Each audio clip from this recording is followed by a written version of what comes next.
What up, guys? Welcome to Something on Sports. I'm your host, Something. I'm here with my co-host, Ricky, Mr. Non-Biased. Say what's up to the people, Ricky. What's up, peeps? That's all I got for you, bro. In today's podcast, we have an absolute banger. We want to talk about why the culture is not messing with Noah Lyles. So, a lot of you guys know there's been a lot of drama around this dude for like the last year. I mean, I feel like most of it is unnecessary. So I don't really know where to start with this. So I'm gonna go ahead and let Ricky dial in first, and then I'm gonna chime in from there. First off, I'm gonna say I love America, even though I got a Costa Rica hat on. So, but man, Noah Lyles, man, he just put his foot in his mouth, man. He has incredible talent. Just some of his accolades that he has done. Like, I mean, all in the world championships. He's pretty much gold in the 200, gold in the 4x100, gold. I mean, go. I get it. You know what I'm saying? But then he came in, even though he shit the bed in 200 with COVID, you know what I'm saying? But his mouth is getting him in a lot of trouble. I ain't like the whole Anthony Edwards thing. That's one thing because the world is starting to love Anthony Edwards. And how you gonna say I deserve a shoe over Anthony Edwards? Really, nobody really know your name. Well, here's the exact quote. So the exact quote is when Adidas asked him if he wanted to go and one of Anthony Edwards' parties, he said, right. He said, "You want me to do what? You want to invite me to an event for a man who has who's never been to the NBA Finals in a sport that you don't even care about, and you're giving him a shoe? No disrespect. The man is an amazing athlete. He's having a heck of a year. I love that they saw the insight to give him a shoe because they saw that he was going to be big. All I'm asking is, how could you not see that from me?" So, and another thing he said, I understand he's saying Adidas is like a track and field shoe. Adidas love basketball too. right. Track and field is not bringing Adidas all the money. You know what I'm saying? Right. That he's getting. And what's frustrating about that comment is like, ain't nobody checking for track shoes. So that's what I'm saying. there's only been two track athletes that have had shoes. Michael Johnson, and he had the fire gold Nikes. Remember them Nikes back in the day, the fire gold, and Usain Bolt with Puma. So it's like what Noah Lyles clearly doesn't understand. He's not very intelligent, clearly, because it's like you just said. Not to interrupt with caveat. Okay. It shows he's not very intelligent because, bro, it's a business. And so if only 100 people are going to buy your shoes, why would you get a signature shoe? You know what I'm saying? Like, if nobody talks about you, but once every 2 or 4 years, why would Adidas give you a shoe over Anthony Edwards, who was the number one pick in the draft, an all-star, all-NBA player, the huge player, great personality. Like, the dude's already been in a movie. He's already starred in movies and stuff. He's right. He's an absolute star, right? And so you want to put yourself on the level of somebody who's in the NBA, which is much more popular than track and field, who's seen on TV every single day. It's the mentality is just childish, in my personal opinion. Yeah, and like I said, track shoes. I mean, you were talking about Usain Bolt and Michael Johnson. They don't even create those shoes anymore. Right. You know what I'm saying? Like those shoes head in the water. So, and those were, how can I say, those were top athletes. They didn't lose. They don't have bronze and silver under their belt back when they was running. And then the dumb stuff when he came out. If you watch that, was the 200 when he came out. Well, before we get there, we have to go back because that comment right there, this interview is what actually sparked him just coming out of nowhere and saying, and the NBA, they consider themselves the world champions. That was before. That was a couple years ago. No. That was last year. So the way that the timetable worked, because this interview that's about Anthony Edwards was last summer. So he made those remarks last summer after we lost in the FIBA Cup, during that whole FIBA Cup time. But it comes to find out this is why he made those statements, because he was jealous that basketball players were getting shoes and he couldn't get his own shoe. So all of this timeline, now it's all making sense. So it's like this dude is so petty that after he didn't get his own shoe, he decided to diss the whole NBA. But the whole NBA, them dudes make 40, 50, 60 million dollars. So I guarantee you, if he was skilled enough to play wide receiver in the NFL or play in the NBA, he would have done that over ran track, because would you rather make $1 million a year or $40 million a year? Yeah, that, and then like I said, when he said that, and then turning shit to bed in the 200, like you're not even the world champion of your own particular relay. I Right. mean, you got the 100, yeah, by the skin of your teeth, but you ain't even gold in something that you're supposed to be the world champion in. You know what I'm saying? Right. And then that's why USA basketball been on his head too, man. On his head. They've been And then and he's so, you know what's fucked up about the world and like Noah Lyle, he's like, congrats on being an Olympic champion. So now they're trying to make it seem like, and if you go through a lot of these threads and you watch people argue and stuff on like different platforms like Instagram or Facebook, the world is like, well, y'all still aren't the world champions, you're just the Olympic champions. The Olympics is the greatest competition of them all. You're trying to tell me that FIBA is more important than the Olympics? Because we don't even go to FIBA. And like, not everybody goes to FIBA. Like Giannis and all of them don't always go to FIBA, you know? So it's like, now these motherfuckers are like, y'all aren't even the world champions. You're only Olympic champions. Well, then who's the world champion this year? This the thing that gets me. So the NBA is filled with all of the greatest athletes from around the world. Right. Like those, like even the Olympics, bro. Like the team that we built, like the Brazils and Francis and all those guys, man. They play on the same team. They not even qualified to make it to the NBA. Right.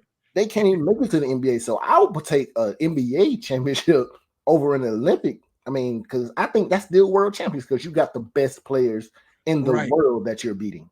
And then everybody's like, what I don't like is, I'm not saying that the world is or isn't catching up to us, but what I'm going to say is, well, what I'm going to say though is that you got like the Serbias and the Frances and these teams, these players been playing together for 8 to 10 years. We threw our team together 30 days. You know what I'm saying? Well, they played all together for 30 days. So, and typically it doesn't work like that. If you watch any time that a super team's built, so like when Miami was built, remember they struggled at first? You know what I'm saying? They struggled a lot. Remember when Boston would build their super team? They struggled a lot at the beginning because these players got to learn how to play together. So imagine if Team USA played together every year for 8 years, they would blow people up by 20, 30 points. They literally would, because they know where everybody's at on the court. They know everybody's movements. They know everybody's skills and all this other stuff. So I hate that argument. I mean, maybe the world is catching up. They are to some degree, but they're teams that have been put together and assembled and played together every single offseason versus us. We just threw, you know, they had a couple of weeks to practice. Now y'all are in the Olympics. Go get them. You know what I'm saying? So, but let's get back to Noah Lyles though. So with Noah Lyles, I think that the COVID thing is nonsense. And I think that's another thing that the culture ain't feeling. Bro, you're not going to be running, like you were about to say this earlier, you're not going to be running around acting all crazy, super hyped up, and then go run the 200 and lose, and then now you're in a wheelchair getting carted off because you're, bro, he Paul Pierced it in the Olympics. And then after that, go to the club dancing, bro. Right. That's what I was going to say next. They got you in the club twerking, bro. And so it's like, don't you got to be quarantined still if you got COVID? Man, and he did absolutely way too much. Right. He did way too much, and that's why, you know us. You know what I'm saying? We're going to take up for us, but I feel bad for the young man because he put his foot in his mouth. He actually, I think he did more harm to himself than he did help. So I don't feel bad for him, only because he kept doubling down. So it's like, you know what I'm saying? Like if I'm just saying for the culture. I feel bad for him for the culture because he is one of us. You know what I'm saying? He's not what the culture feeling. It's not me, it's what the culture. Yeah, I know what I'm saying, bro. It's not us, Lyles. This is what the culture feeling, and the culture ain't messing with you because I've never in my whole entire life, never one time rooted against an American athlete in the Olympics, right? I'm not gonna say that I rooted against him, but I didn't root for the nigga. You know what I'm saying? That's for sure, you know. And when he lost, I was like, it was that side eye look. You know what I'm saying? Like, you know, when you side eye somebody, it went second. He didn't get second. He got third. Right. So you clearly aren't the world champion of the 200 meter. You know what I'm saying? Talking all that smack. But you know who is the world champions? USA, Team USA. So, it's just crazy, man. I just can't believe the dude went out to the club afterwards. You didn't show up to the 4x100 meter, right? Yeah. Because you had COVID, but you could show up to the club. But he knew he had COVID before the 200 because they were talking about he thought it was just bronchitis before he did it. Look, I can't, man. It was just he just did way too much with his mouth, man. There's no way I believe that. There's no way I believe that nigga had COVID. Just by the way he came out there. I've had COVID like 4 times.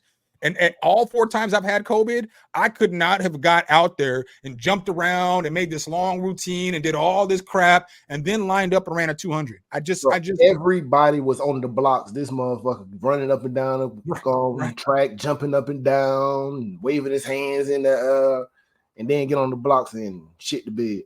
Right. And then if you knew if you'd already tested positive for COVID, they weren't going to let you run then because they would have had to probably, you know what I'm saying, let them know that shit. CDC, yeah. Right. CDC regulations. And if you had COVID, nobody else on the team had COVID. So that shit fucking passes like a wildfire, right? So if we want to take it one step further, nobody else had COVID but you. So nobody else in the Olympics had COVID but you. How the fuck you get COVID? We need answers, Sway. We need answers. You ain't got answers, Sway. Nah. So when you say that thing go like wildfire, just like 2 weeks ago, bro, my baby, my 1-year-old son had COVID, and he gave it to everybody in the house. Right. Everybody within 2 days. And so, they're all in tight quarters. They're all eating together. Yeah. You know what I'm saying? Like, they're all in the village, sharing space. Yeah. Right. So, okay, granted, if you did get COVID, somebody else on the track team, at least one other person on the track team would have had COVID. Somebody. Right? At least one person that you're in close quarters with for 2 weeks or whatever, the week after that or whatever, would have had COVID. Or somebody in one of them clubs that he was over there twerking at. Probably said, goddamn, he gave him COVID or something. He was in the club. One thing I don't like about people, I don't like people that make excuses, bro. Right. And that's what that felt like to me. And that's what I believe like you said, the culture felt like. Come on, shut up. Nah, you talking all that crap. Nah, stand on business, bro. Stand on business, bro. Stand on business. Right. And he clearly didn't do that. So I'm glad. I'm not even going to hold you. And I know this sounds jacked up, but I'm glad that everybody is giving him all the smoke that he's getting. Because it was like, bro, why would you hate on your fellow Americans and they're not even hating on you? Like, like you would have went to the Olympics and like LeBron and everybody would have been there cheering on. Everybody, right. And then like I was watching Gilbert Arenas talk about it yesterday.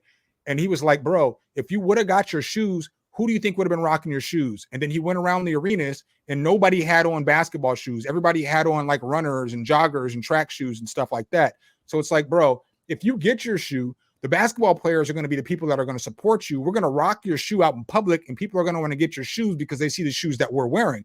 But instead of just not being an idiot, you're not thinking about all these things. You're not thinking about how we cross promote and help out other athletes. Marketing. Right. He don't know how to market himself correctly. Right. And he just went around. He tried, but he didn't go about it in the right manner. And I think it was, like I said, it was stupid, bro. Like, I don't understand how you just come out and take a shot, like nobody even shot at you. You know what I'm saying? Like nobody even shot at you. You were just at home bored one day, like, I'm gonna load my clip real quick. Yeah. These niggas, everybody was catching strays, But I will say this though, shout out to him for that statement though, because that's made the Avengers form. You know what I'm saying? That's why we got Steph Curry's freaking fourth quarter magic. That was the greatest fourth quarter in freaking Olympic history, bro. That was crazy, bro. Crazy. You can't say fourth quarter. You can say the last 3 minutes. Yeah. That was insane, man. That little boy, that light-skinned dude, Wardell, boy, I swear. Team light skin. Mama calling Wardell. I'm gonna call him Wardell.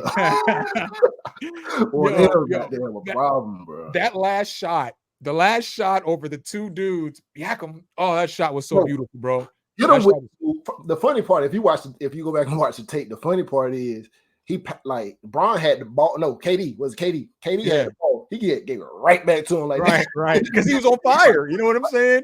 Like, fuck it, turn around. And, and then you see in the back of the tape, you see LeBron, you know what I'm saying, and KD over here wide open on the wing. On the wing. He gets that shot, and KD is like, just walks, turns around. If you haven't paid attention, go look at Paul Gasol reaction on the sideline, bro. Oh, I didn't see. I seen everybody else's though. I seen Scottie Pippen's. The team. Did you watch the team reaction? Like, if you go back and watch the bench reaction, bro. I didn't watch them all, bro. Yeah. I've been watching them all too. I didn't see Paul Gasol, but I did see. I saw Dirk. I saw Pippen. I saw Kion Anthony. I saw all their reactions and stuff. And Halliburton funny as hell too. No, wait. Why did somebody say Scottie Pippen at the Olympics look like all three of the Tony members in one? Man, y'all gotta leave Pip alone, man. Nope.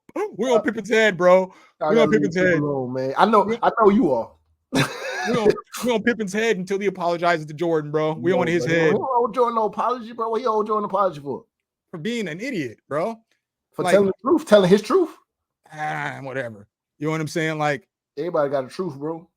Yeah, for you to be like Michael Jordan was no good until I got here that's nobody's truth, bro. That's an absolute lie. No, I mean, it depends on and how you take it. He can be saying Michael Jordan he wasn't no winner type thing because he really. No, he said he was a bad player and a bad teammate. Bro, okay, that's honorable when all Jordan did was shoot the ball. He's playing defense too. All Jordan do was shoot the ball and play defense. Okay, but I'm just saying. Again, you can't take somebody. There's three sides to a story. Always, there's one your side, my side, and there's the factual side.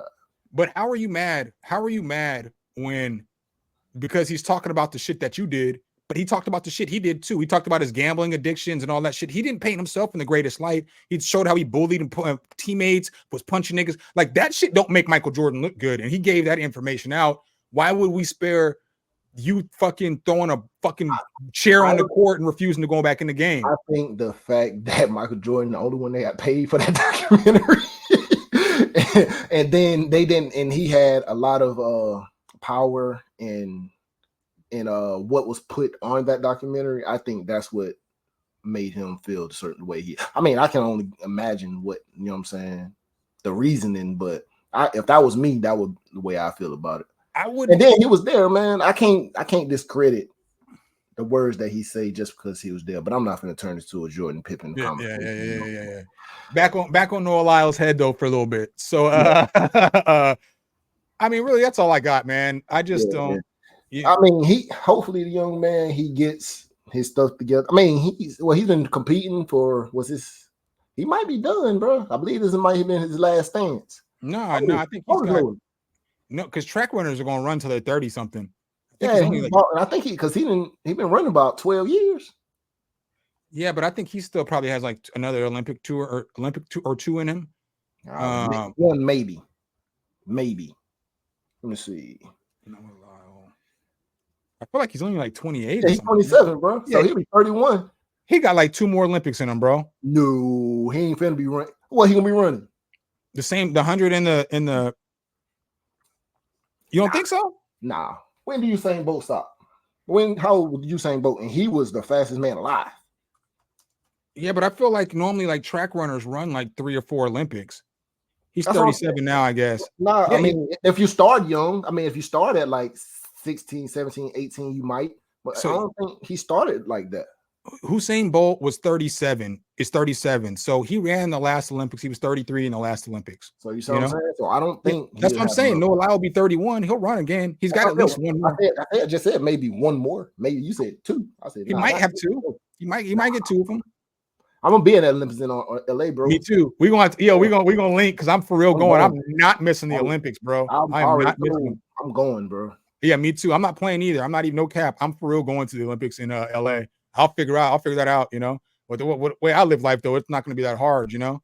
Right. I can just, you know, so I'm definitely gonna be there. Maybe we can I'm going.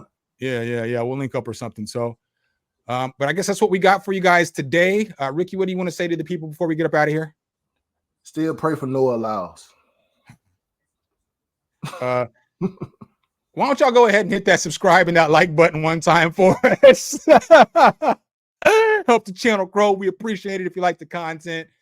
Make sure if you guys do like the content, though, you drop an elbow on that like button, and we'll catch you in the next one. Peace.